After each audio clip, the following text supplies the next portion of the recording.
어릴 적 제가 다녔던 초등학교에서는 꼭 학년만 바뀌면 집안의 가풍을 조사한다는 명목 아래 가훈을 적어오라는 숙제를 내주곤 하셨습니다. 그래서 학년이 바뀌면 너도 나도 자기 집안의 가훈을 준비해 와서 선생님이 시킬 때마다 한 명씩 한 명씩 발표를 하곤 했는데요. 가훈을 몰랐던 제가 집에 가서 어머니께 가훈이 뭐예요? 라고 물어봤더니 엄마가 아무 대답이 없는 겁니다. 뭐지? 내가 잘못 물어본 건가? 싶어서 엄마, 우리 집 가훈이 뭐냐니까요? 라고 묻자 엄마가 하는 말이 우리 집은 가훈이 없다, 왕영아.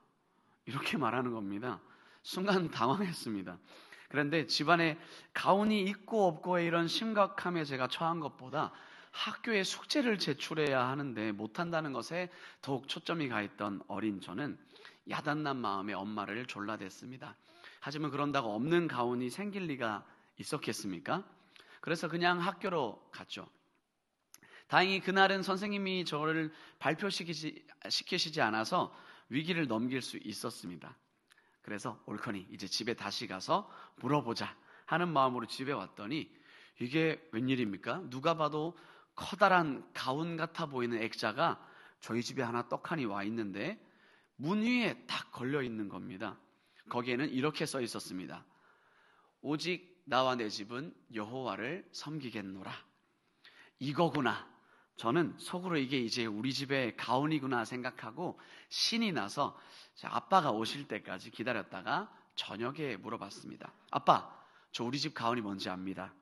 아빠가 요놈 어떻게 내 생각을 그렇게 잘 알았냐 하는 표정으로 흥분하신 채 저에게 되물어보셨습니다. 그래, 뭔데 광영아? 오직 나와 내 집은 여호와를 섬기겠노라. 맞죠? 그러나 돌아온 아빠의 답은 꽤 실망스러웠습니다. 아니, 믿음, 소망, 사랑인데? 네, 저희 집의 가훈은 믿음, 소망, 사랑인 것을 나중에야 알게 되었다는 저 어린 시절의 이야기인데요. 오직 나와 내 집은 여호와를 섬기겠노라고 하는 여호수아서의 말을 볼 때마다 저는 아버지 집 출입구에 있는 커다란 액자가 늘 생각이 나고요. 가훈 에피소드가 늘 머릿속에서 떠나질 않습니다. 이 요절 말씀을 제가 아무것도 모른 채 봤던 시절에는 모두가 예스 할 때 노 하는 것이 용기다 라고 말하는 것처럼 꽤나 용감한 말로 들리고 꽤나 상대방을 도발하는 말로 이 요절이 그렇게 들렸습니다. 너희들은 여호와를 안 섬긴다고? 그래? 알겠다. 하지만 너희가 아무리 그럴지라도 나는 예수님을 섬길 거야. I will follow Jesus. 나는 내 길을 가련다. 뭐 이런 생각으로 저는 이 말씀을 봤던 것 같습니다. 그래서 저는 어린 마음에 여호수아는 지금 모든 상황 속에서 자신을 싫어하는 사람과 대치하고 있는 중이고 그 사람들에게 싸움을 걸고 있는 중이구나 라고 생각을 했었습니다. 그런데 키가 크고 머리가 크고 말씀을 읽게 될수록 이 말이 그런 의미가 아니라는 것을 알게 됐죠. 지금 이 상황이 여호수아의 유언이라는 것을 나중에 알게 된 겁니다. 여호수아의 이 말이 사실은 6살짜리 우리 아들에게 하는 협박법과 비슷하다는 것을 알아차리게 된 것은 꽤 나중의 일이었습니다. 아이나, 교회 가야지. 싫어요. 나 오늘 피곤해. 안 갈 거예요. 그래? 너 가지 마라. 아빠 엄마는 갈 거야. 그럼 혼자 남는 것이 무서워져서 아들은 교회로 따라 나올 수밖에 없는 그런 협박 말이죠. 그래라. 너는 모르는 좋은 점이 있다. 그래서 너 안 하려면 하지 마라. 근데 나는 하련다. 어떻게 보면 하지 마라고 하는 말이 하라고 명령하는 말보다 더 강한 명령이라는 것을 겪어본 사람들은 알죠. 엄마들이 주로 말합니다. 등짝을 때리면서 그래 하지 마 이놈의 새끼야 라고 말할 때 이런 말들이 우리가 와닿지 않았습니까? 여호수아가 가나안 정복을 마무리하고 이 땅 분배를 다 마치고 죽기 전에 고별 설교를 하게 됐습니다. 23장에서는 리더들에게 한마디를 하고요. 이제 24장에서는 전체 이스라엘 백성들에게 마지막 설교를 전하게 됩니다. 바로 이 전체 백성들을 대상으로 여호수아는 지금 무엇을 하고 있냐면 설교를 하면서 백장을 부리고 있는 겁니다. 저기 가나안 땅에 들어가게 되면 너네 다른 신들이 있는데 거기 꽤나 성적으로도 만족감을 주고 꽤 너희를 풍요롭게 만들어 줄 것 같고 네가 원하는 것을 이루어 줄 것처럼 그들이 행동을 할 텐데 어떻게 너 다른 신 믿을 거니? 그럴 거면 지금 말해라. 지금 말해. 믿는다고? 그렇구나. 그런데 나는 오직 나와 우리 집안은 하나님 믿을 거다. 이 말을 지금 온 백성들을 대상으로 용감하게 말하고 있는 겁니다. 무슨 말입니까? 너네 다른 신 믿어버려라. 뭐 이런 말을 하고 있나요? 아니죠. 끝까지 너희 하나님을 사랑하라. 끝까지 하나님을 사랑하라. 이 말을 여호수아는 지금 하고 있는 거죠. 그만큼 여호수아는 위대하신 하나님을 사랑하고 또 경험해 왔기에 말할 수 있는 것이라고 봅니다. 또한 하나님을 사랑하는 만큼 이스라엘 백성도 사랑해 왔기에 그가 남길 수 있는 말은요, 사랑하는 하나님을 너희가 더욱 사랑하라고 말하는 거죠. 이들이 앞으로 다른 방향으로 가는 것을 차마 두고 볼 수 없기에 하지마! 라고 말하는 말보다는 더욱 강력한 그래, 한번 해봐라. 근데 나는 안 할게. 라고 말을 지금 던지고 있는 겁니다. 또한 이 말은 그만큼 가나안 땅에서의 매일매일이 결코 만만치 않다는 반증이기도 하죠. 사랑하는 여러분, 우리가 오늘 살아가는 삶의 현장은 어떻습니까? 더욱더 만만치 않지 않습니까? 매일의 삶이 결코 만만치 않다는 것을 우리는 잘 알고 있습니다. 오늘 얻은 것 같다가도 잠시 뒤에 사그러져 버릴 것 같은 작은 것을 바라보면서 우리 마음이 요동치기도 하고요. 그리고 가라앉기도 하고요. 작은 것의 기뻐에다가 오히려 큰 것을 잃기도 하는 그런 만만치 않은 이 땅에서 어떻게 여호수아의 말처럼 하나님만 붙들고 살아갈 수 있겠습니까? 정답은 내게 있지 않고 하나님께 있죠. 내 삶에 드러난 하나님의 사랑이 더욱 강력해질 때 이 요동치는 거친 세파를 뚫어내며 그 사랑에 힘입어서 이 땅을 달려나갈 줄 믿습니다. 오늘 우리는요, 이 여호수아의 말씀을 통해서 여호수아의 삶에 드러난 사랑의 하나님을 어떻게 하면 우리 삶에서도 더 강하게 붙들 수 있는지를 살펴보고 오늘날 내 삶에 역사하시는 하나님을 더 깊이 만나고 경험할 수 있는 귀한 시간 되시기를 간절히 소망합니다. 오늘 말씀을 통해서 내 삶에 나타난 사랑의 하나님을 강하게 붙들기 위해서 우리는 어떻게 해야 합니까? 하나님이 나를 어떻게 인도하셨는지 과거를 돌아보고 기억해야 합니다. 하나님이 나를 어떻게 인도하셨는지 과거를 돌아보고 기억해야 합니다. 오늘 본문 14절 말씀을 함께 읽어보겠습니다. 읽겠습니다.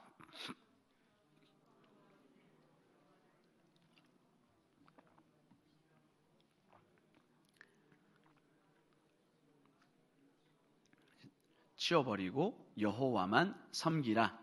아멘. 여호수아는요, 이스라엘 백성에게 하나님께서 조상 아브라함을 부르시고 그리고 애굽에서 구원을 하시며 광야에서 보호하신 역사를 지금 생각나게 하고 있습니다.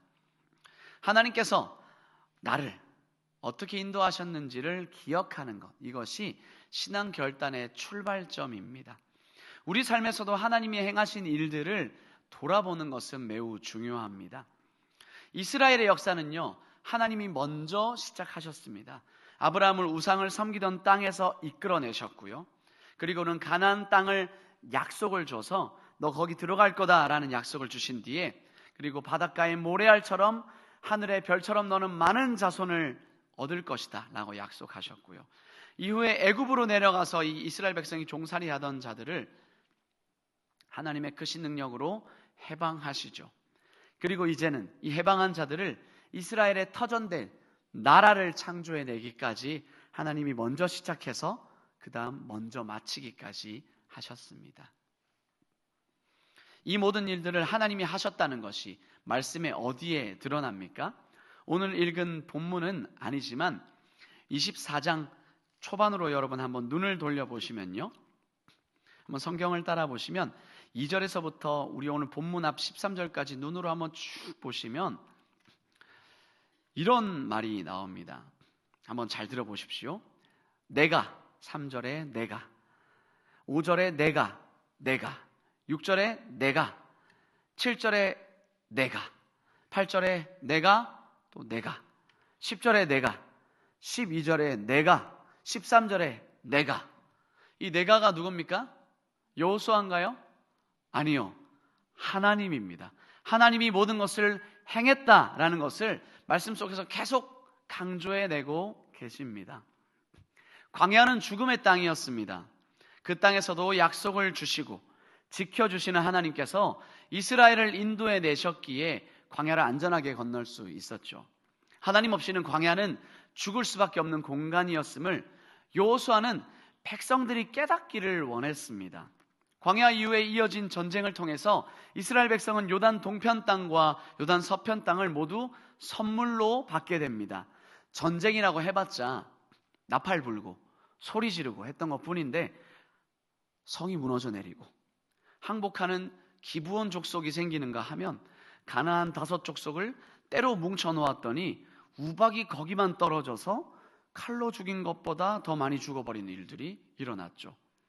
전쟁인데 이 전쟁이 자기들의 힘으로 온전히 이긴 것이 아니었죠. 그래서 얻은 성읍을 성경에서는 이렇게 표현합니다. 이스라엘 백성이 수고하지 않고 건설하지 않은 은혜로 얻은 성읍들이라고 표현합니다. 다 만들어 놨던 것, 불의의 자들이 만들어 놓은 것을 홀랑 그냥 차지해버린 은혜를 받은 거죠. 이렇게 하나님의 행하심을 누리는 길은요, 과거를 돌아보고 은혜를 기억하는 것입니다. 이 기억에서 하나님 말씀에 순종이 나오고 순종에서 섬김이 나옵니다. 망각하는 것은 우상숭배로 연결되고 우상숭배는 심판을 낳습니다.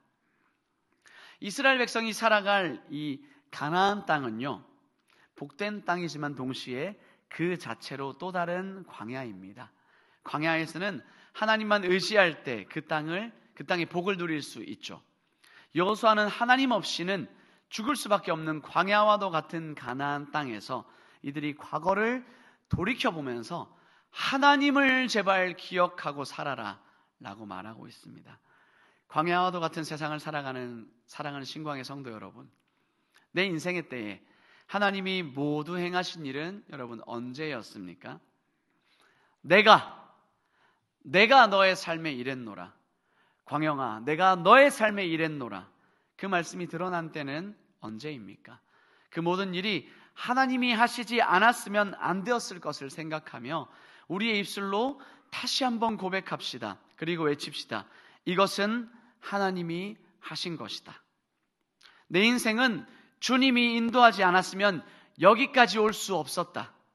고백합시다. 그래서 하나님께서 나를 어떻게 인도하셨는지를 기억하는 것, 신앙 결단의 출발점을 다잡기를 부탁드립니다. 내 삶에 드러난 하나님의 사랑을 더욱 강하게 붙들기 위해서 과거를 돌아보시고 하나님의 드러났던 은혜를 기억해 보십시오. 마음과 몸이 새로워지며 힘을 얻을 줄 믿습니다. 오늘 말씀을 통해 내 삶에 나타난 사랑의 하나님을 강하게 붙들기 위해서 우리는 어떻게 해야 합니까? 오직 하나님만 섬기겠다고 나의 현재를 결단해야 합니다. 오직 하나님만 섬기겠다고 나의 현재를 결단해야 합니다. 오늘 본문 15절 말씀을 함께 읽어보겠습니다. 읽겠습니다. 만일 여호와를 섬기는 것이 너희에게 좋지 않게 보이거든 너희 조상들이 강 저쪽에서 섬기던 신들이든지 또는 너희가 거주하는 땅에 있는 아모리 족속의 신들이든지 너희가 섬길 자를 오늘 택하라. 오직 나와 내 집은 여호와를 섬기겠노라 하니. 아멘. 은혜를 기억하라 라고 말했던 여호수아는 백성들에게 오늘 너희가 이제 섬길 자를 택하라고 강력한 결단을 요구하고 있죠. 서두에 말했던 것처럼 그냥 하지 마가 아니라 앞에서 말한 것처럼 그래, 안 하려면 하지 마라. 하지만 나는 할 거다 라고 말해서 더욱 강력한 결단을 요구하고 있습니다. 여호수아는 이스라엘 백성의 하나님만 섬기겠다는 결단이 선택적인 권리가 아니라 반드시 감당해야 되는 책임이라고 강조합니다. 나와 내 집은 여호와를 섬기겠다. 이 말은 여호수아의 단순한 다짐을 넘어서서 내가 앞으로 책임지겠다는 선언이었습니다. 만약 이스라엘 백성이 하나님을 섬기겠다는 말을 하지 않는다는 것은요, 만약 하지 않게 된다면 이건 마치 권리는 찾고 은혜로서 기억을 찾죠. 책임은 안 지려는 태도와 다를 바 없어지는 겁니다. 이런 것을 요즘 말로 뭐라고 하나요? 네, 요즘 말인지 모르겠지만 먹튀라고 하죠. 맛집에서 음식만 잔뜩 먹고 계산하지 않고 도망가는 사람을 먹튀한다라고 말합니다. 식당에서 거하게 잘 먹고 이제 내가 계산해야 할 때 평소엔 절대 풀리지 않고 경고하던 그 신발끈이 돈 많은 옆 사람이 계산해야 할 것만 같을 때 왜 풀리는 건지 그때 먹튀할 것 같은 그런 것을 먹튀한다고 하지 않나요? 신앙에서도 영적인 먹튀가 있을까요? 하나님께 복과 은혜를 충분히 받았고 또 내가 그 은혜를 기대하면서 살고 있는데 순종함과 헌신은 회피하는 모습이 영적인 먹튀와 다름이 없죠. 하나님을 섬길 것을 결심하는 일은 내 삶의 중대한 행위입니다. 적당히 믿는 것, 섬기다가 어느 순간 대충 얼버무리는 신앙은요, 회피하는 모습과 다름이 없기에 섬길 것을 결단하는 것은 곧 나를 바꾸어내는 행위입니다. 은혜를 아는 자, 그리고 나를 바꾸어내는 자는 그럼 어떤 삶을 결단해야 하겠습니까? 현재 삶에 어떤 것을 결단해내야 하겠습니까? 출애굽기 20장의 말씀에 하나님은 거룩하고 질투하는 분이라는 말이 나오죠. 우리 또한 거룩한 삶을 그렇게 결단해야 하겠습니다. 은혜를 알고 내 삶에서 중대한 행위로 나를 바꿔가고자 하는 사람은 거룩한 삶을 결단해야 하겠습니다. 거룩한 삶은요, 살겠노라 하고 저절로 사라지는 게 아니죠. 진정한 회개 없이는 구별된 삶, 거룩한 삶이 이루어질 수 없습니다. 하나님의 계속적인 은혜 가운데서도 계속적으로 죄로 달려가며 하나님을 내가 반역한다면 하나님 그 죄를 묵인하시지 않을 것입니다.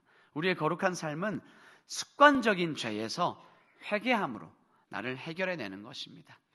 은혜를 깨달은 자, 나를 바꾸어내고자 하는 자는 거룩한 삶을 살고자 할 때 습관적인 죄에서 회개함으로 나를 해결해 나가야 합니다.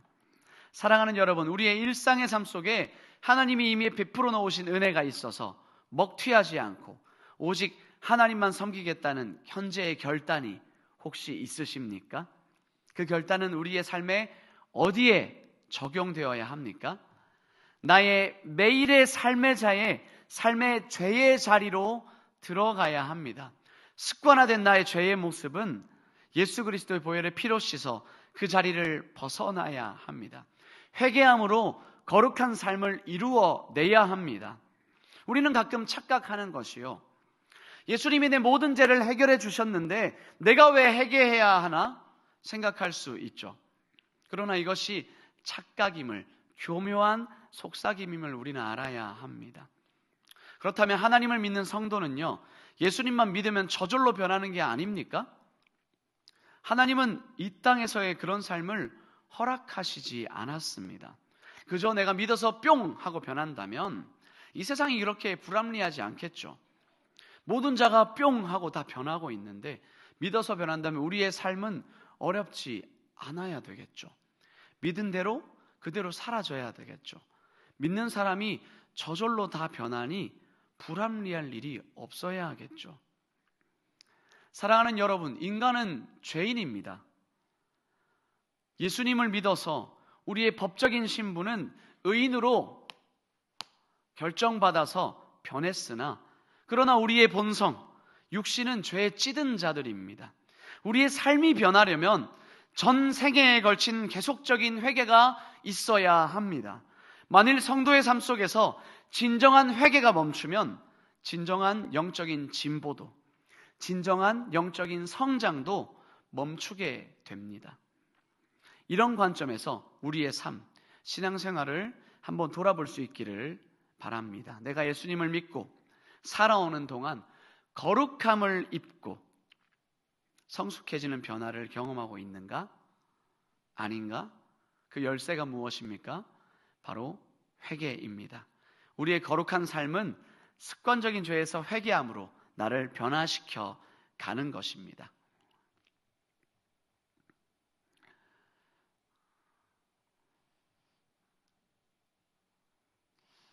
길어질 것 같아서 이걸 말해야 할지 고민이 드는데요. 감동 주시는 대로 말하겠습니다. 칼빈은 기독교 강요라는 책에서 두 가지 회개를 가르쳤습니다. 율법적인 회개와 복음적인 회개가 있다고 했습니다. 율법적인 회개라는 것은 벌 받을 게 두려워서 지옥 갈까 봐 하는 회개고요. 이런 회개는 찝찝하죠. 자꾸 하게 됩니다. 그런데 복음적인 회개는 죄 자체를 슬퍼하는 회개입니다. 왜요? 죄가 하나님과 나의 관계를 깨뜨리는 것이고 하나님의 마음을 상하게 하는 것임을 내가 알기 때문입니다. 성도의 죄는 그래서 하나님을 믿지 않는 자의 죄와는 다릅니다. 이런 의미에서 우리가 회개한다는 것을 한번 살펴봅시다. 질문 하나 하겠습니다. 회개라는 행위를 하면 내 죄가 용서를 받습니까? 네, 받습니다. 하지만 엄밀하게 말하면 아닙니다. 무슨 말인가? 목사님 이상한 말을 하고 있나? 아니에요. 우리의 죄가 용서받는 것은요, 옛사람이 십자가에서 죽을 때 이미 모든 죄가 끝이 났습니다. 어떤 죄인가요? 나의 과거의 모든 죄, 현재에 살고 있는 죄, 미래 앞으로 짓다가 죽을 때까지 지을 나의 모든 죄가 예수님께서 2000년 전에 십자가 위에서 죽으실 때 내 옛사람이 거기서 죽었기 때문에 내 모든 죄가 다 해결이 됐습니다. 그러면 회개 안 해도 되지 않습니까? 왜 또 회개하라고 합니까? 회개를 해야 하나님 아버지와 나와의 관계가 회복이 되고 복음의 은혜, 우리 주 예수 그리스도의 십자가의 속죄의 은혜를 내가 다시 누리기 때문입니다. 그래서 회개, 복음적인 회개를 하는 것입니다. 우리가 무슨 수로 내가 살면서 지은 죄를 다 회개합니까? 생각도 다 안 나는데요. 그래서 복음적인 회개는요, 내가 복음을 들었을 때 할 수 있는 이 회개, 아버지와의 관계를 다시 누리기 위해 하는 회개인 것입니다. 하나님과 우상 사이에는 중립이 없습니다. 반드시 하나님을 택해야 합니다. 오늘도 우리에게는 여호수아의 권면과 같은 신앙적인 결단이 필요합니다. 우리의 거룩한 삶은 습관적인 죄에서 회개함으로 나를 해결해내는 실천적인 아주 일상적인 것입니다. 그리스도의 삶은 점점 더 깊어지는 회개를 경험함으로써 하나님의 거룩하심을 인정하게 됩니다. 사랑하는 여러분, 내 삶을 어떻게 바꿔내고 누구를 섬기시겠습니까? 오직 하나님만 섬김으로써 거룩한 삶을 살아내시기를 진심으로 소망합니다. 오늘 말씀을 통해서 내 삶에 나타난 사랑의 하나님을 강하게 붙들기 위해서 어떻게 해야 합니까? 신실하신 하나님이 내 삶과 공동체를 인도하실 미래를 확신해야 합니다. 신실하신 하나님이 내 삶과 공동체를 인도하실 미래를 확신해야 합니다. 오늘 본문 16절을 우리 함께 읽어보시겠습니다. 백성이 대답하여 이르되 우리가 결단코 여호와를 버리고 다른 신들을 섬기기를 하지 아니하오리니. 아멘. 백성들은 과거의 은혜를 기억하면서 신실하신 하나님을 기억하면서 우리가 결코 여호와를 버리고 다른 신들을 섬기지 않겠다라고 여호수아에게 고백합니다. 오늘 읽지 않았던 본문 뒷부분 20절을 보면요, 여호수아는 이스라엘 백성이 하나님을 섬기는 것이 미래의 확신으로 이어진다라고 말을 하고 있습니다. 너희가 여호와를 섬기게 되면 하나님께서 너희를 버리지 않을 것이다. 처음 여호수아의 결단, 오직 나와 내 집은 여호와를 섬기겠다는 결단이 이스라엘의 결단이 되고 그 확장된 결단이 미래 공동체의 결단으로 확장되어 갑니다. 이스라엘뿐 아닌 우리 믿는 우리 모두에게 이 결단이 확장되어 가는 거죠. 그 결과 어떻게 됩니까? 화면을 보시고 여호수아 24장 32절 33절을 한번 읽어보겠습니다. 한 목소리로 읽겠습니다. 또 이스라엘 자손이 애굽에서 가져온 요셉의 뼈를 세겜에 장사하였으니 이곳은 야곱이 백크시타를 주고 세겜의 아버지 하몰의 자손들에게서 산 밭이라. 그것이 요셉 자손의 기업이 되었더라. 아론의 아들 엘르아살도 죽음에 그들이 그를 그의 아들 비느하스가 에브라임 산지에서 받은 산에 장사하였더라. 아멘. 여호수아, 요셉, 엘르아살 유업으로 받은 이들 땅에 장사되었다라고 여호수아 마지막에 나옵니다. 이것은 무엇을 말하냐면 창세기 때부터 이어져 왔던 하나님의 약속 그대로 이 땅에서 신실하게 성취가 되었다는 것을 보여주는 문구입니다. 요셉도 여호수아도 비느하스도 약속하신 이 가나안 땅에 묻힘으로써 하나님이 약속을 지킨다, 하나님의 뜻을 따르는 자들의 약속을 지켜주신다는 것을 보여주십니다. 하나님께서는 이렇게 신실하게 약속 지키시는 것을 성경에 보여주셨습니다. 오직 여호와만 섬기는 현재의 결단으로 매일 회개하기로 다짐하는 자들의 삶을 통해서 공동체 결단을 이끌어내게 하시고 또한 거기서 약속대로 응답하시는 하나님을 경험하게 된다는 거죠. 사랑하는 여러분, 약속을 지키시는 하나님께서 내 삶과 공동체를 인도하심을 신뢰하고 계십니까? 신뢰하십니까? 그렇다면 오늘 내가 이 인도하심을 누리기 위해서 해야 할 변화는 무엇입니까? 오직 여호와만 섬기겠다고 다짐해야 될 나의 영역은 어디입니까? 아무리 작은 부분이라도 한번 다짐해 보십시오. 하나님께서 그 변화의 영역을 통해서 나를 먼저 변화시키고 내가 속한 공동체를 변화시키시고 더 나아가 그로 인한 축복을 우리 공동체 가운데 미래의 나의 자손들의 공동체까지 보여주실 줄 믿습니다. 사랑하는 여러분, 하나님은 우리를 사랑하심을 어떻게 드러내십니까? 말씀을 통해서, 그리고 그 확신을 통해서 오늘 드러내십니다.